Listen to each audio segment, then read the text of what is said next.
Hi, I'm Davina Shemaya, and I'm recovering from complex post-traumatic stress disorder and narcissistic abuse in my childhood.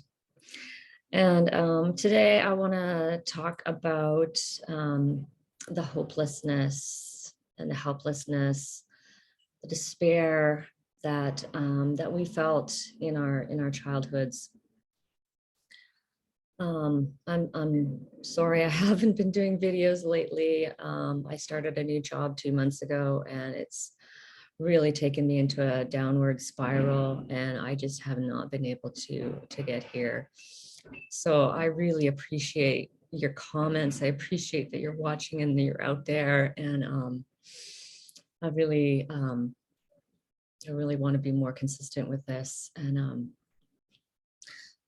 yeah, so yeah, I was just feeling so overwhelmed, so stressed in my job, and on the top of it, just so unappreciated. And it really just, yeah, I don't know where I'm going with this video, but the hopelessness is real. It's like I'm like getting into I've been dipping in and out of really dark places, where I got that song in my head, like Mama, ooh. And then it goes, nothing really matters. Nothing really matters to me. Um, yeah, that's the darkness of the place of, yeah, just I realized that's what that's how I felt as a child sometimes, when things just felt absolutely overwhelming and hard and stressful, and there's nobody there, and everyone around me is dismissing me, ignoring me, not responding to me, and um, just left just in utter hopelessness. And I can feel it in my body, like my body went, I've spent most of my life in fight and flight and fawn,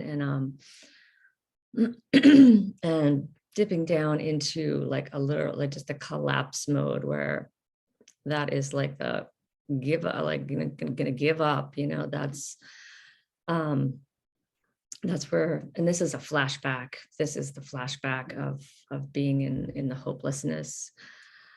And so I've been talking to my inner child here. I have a picture that I keep, and I've brought it out again and put it on my desk, and I keep talking to her and reminding her that it's not her fault. That it's not her fault. And that she is not hopeless. And she is not yeah, that she is not this shameful, like unlovable, just the people around her they were the ones that my parents failed me. My parents failed me. I was not a failure. They failed me. They didn't attune to me. They didn't respond to me. They neglected me. And I was left like none of my feelings were ever even acknowledged. And I can imagine how like just a child, like I take care of children, and like they're completely dependent. And when I see parents that blame and shame their child, like they'll abuse them, and then they'll say, what are you, a whiner? Why are you being such a whiner? Um, they blame and shame. They get away with their abuse, and I see it in action, and I can see more compassion for myself, being an assist helpless little person, and yeah, being treated that way, and just the children, they just take it all in. They just take it all in. They go, well, I guess it's just me. Even if they're not understanding the words, they understand that their parent is not, attuned. Their parent is not present. Their parent is not caring for them, not really interested in, what they're going through. Um, so I'm just trying to be, a parent, a loving parent to myself right now. I really want to quit this job I'm in. I really want to quit. Um, and that's a scary, it feels really like a stuck place because like I don't quit and I'm like in this stress and overwhelm, taking care of 3 children, which is just too much. I quit and I'm unemployed, and yeah, I mean, that's just a scary place to be too, like alone every day in my apartment. Um, and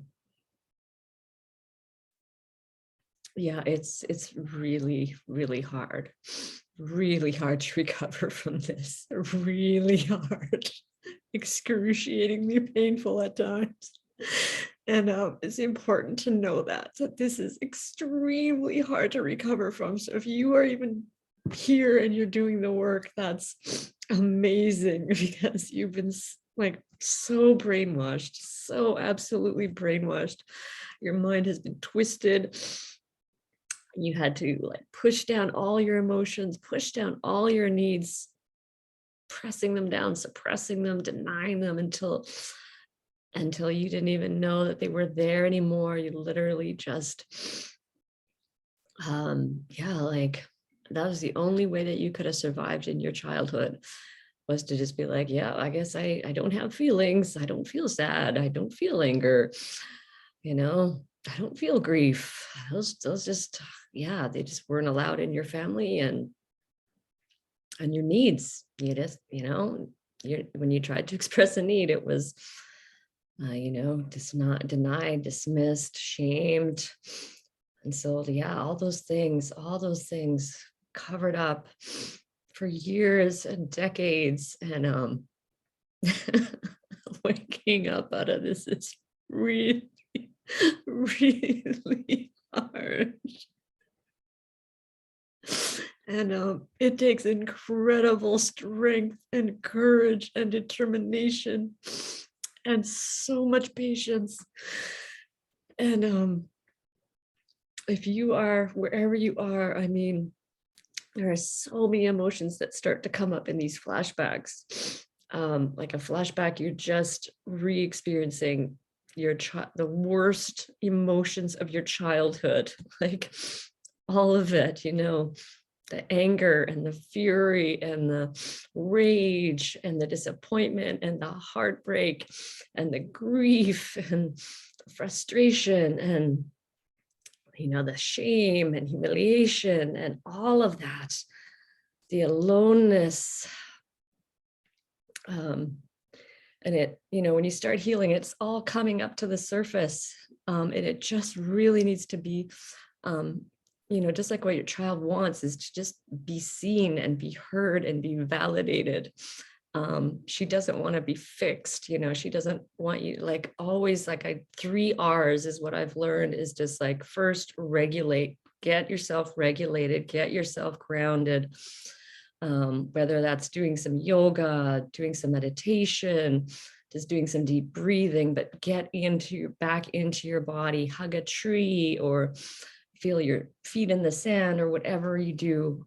For me, it's yoga nidra. It's just changed my life, like just doing this body scan and getting into my body. So that's step 1, is just to regulate, get yourself grounded. Also, like just talking to someone, even just seeing my own eyes today on this video helped me to regulate myself.